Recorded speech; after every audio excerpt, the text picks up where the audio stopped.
Hey, what's going on everybody? Welcome back to the channel. Today I wanted to do a quick video about water changes and how much is too much.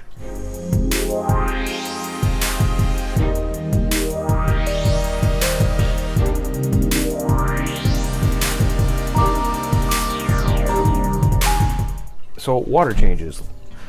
It's something that you can't seem to get away from. You always have to do them. It's kind of just part of the reefing hobby. And today I wanted to kind of talk a little bit about water changes because I've changed up my water change routine myself recently, and I've had some good success with the changes so far that I've made.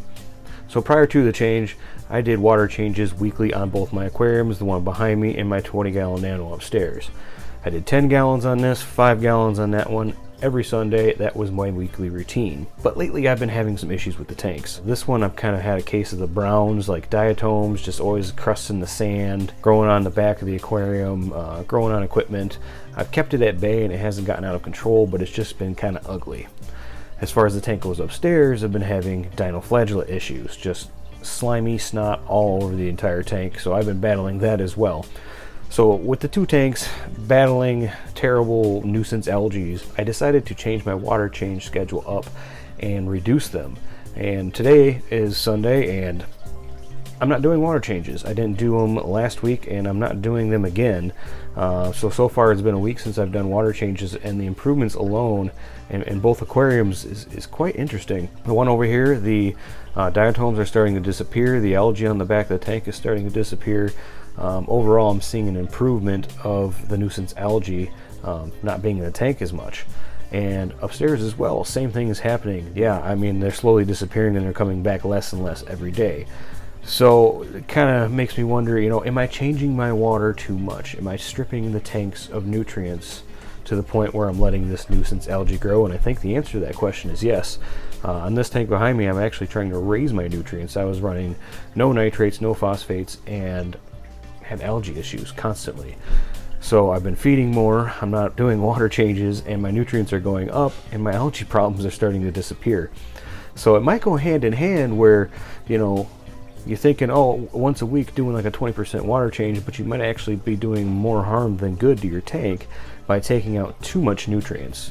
Unless you've got a super filled tank just stocked to the brim with fish and corals and are feeding crazy, then you're probably going to want to do water changes more often. But I think for me, with my tanks not being as maxed out as they can be, I don't think I need to do weekly water changes.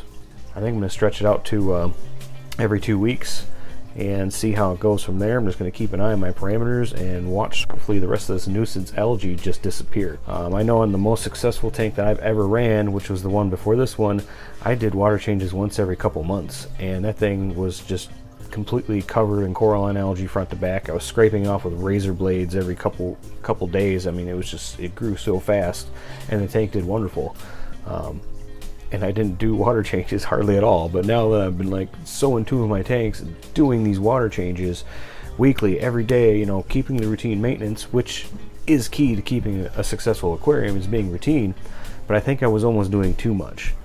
So I think now I'm going to kind of step back a little bit, kind of let the system stabilize, not do as much water changes, and see what I can get out of them, and hopefully nothing crazy happens. I'm definitely going to be keeping an eye on my nitrates and phosphates as I skip the water changes, make sure they don't get to too toxic levels, and try to keep them in balance with each other. So anyway, that's the quick video that I wanted to do today. Just kind of get that off my chest, talk it with you guys, see how everybody else felt about water changes and whether or not you can actually do too many water changes and do harm to your system. So like I said, feel free to comment, throw some comments down below, have a discussion. If you like this video and you're new to the channel, please feel free to click the subscribe button, and also be sure to check me out on Instagram. I'm always posting stuff on there. That way you can keep more up to date with what's going on with my reef tanks. Anyway, thanks for watching, and until next time, we'll see you on the next video.